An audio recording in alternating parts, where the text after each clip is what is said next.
Hi everyone. My name is Sadaf Knight and I'm the Policy and Research Director at the Support Center. We are a nonprofit organization and we're a community development financial institution.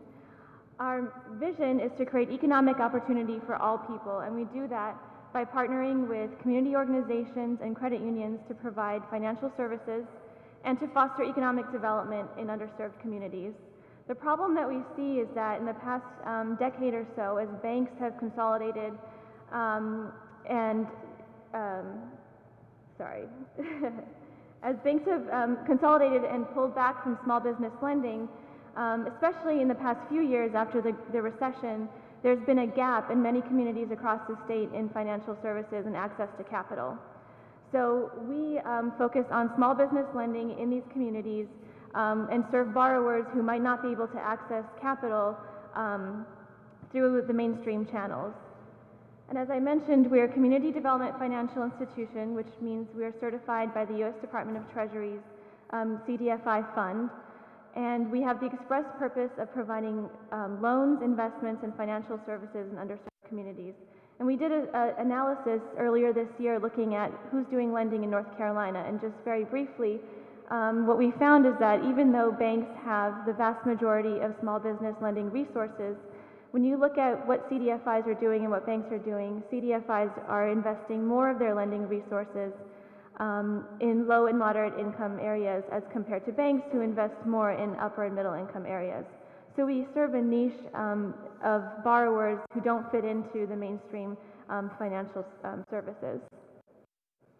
Here are some of our borrowers, and just to give you an idea of who we serve, Jackie Green in the middle, she was operating a bakery out of her home and had secured contracts with Whole Foods and Ben & Jerry's, but was unable to get a loan for a commercial oven so she could meet her contracts. So through one of our credit unions that we work with, we were able to get her that loan. She got the new oven, and then recently we were able to give her another loan, and now as of September she is operating a bakery called Sweet Cheeks in Apex and has been able to hire 5 people. There's another borrower who's not pictured. The company is called FT Trucking, and when the owner came to us in January, he had $30 left to his name, and he was doubtful whether his business would succeed or even survive. We gave him a $15,000 loan to purchase equipment and meet payroll. We were able to extend and renew that loan, and now at the end of 2011, he was able to hire 5 to 6 contract truckers, and he was also able to make about $400,000 in revenue.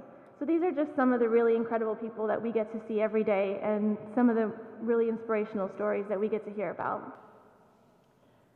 So far we have raised about $5.2 million in lending capital, and $2.6 million of that is deployed in direct loans to borrowers.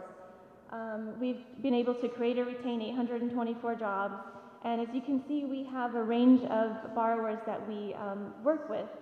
We are statewide, and so far we have lent to borrowers in about 30 counties and counting. And many of them are minority-owned businesses, women-owned businesses. They're in rural communities and generally places that don't have access to traditional financial services. Our challenge really is, how do we capture all of the benefits that small businesses provide in their local communities?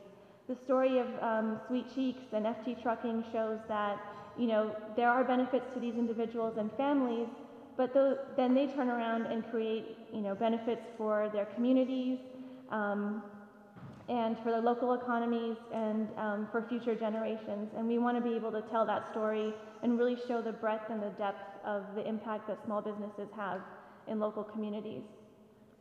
We have a very ambitious goal, and so moving forward, we want to raise $25 million over 5 years for our small business lending program.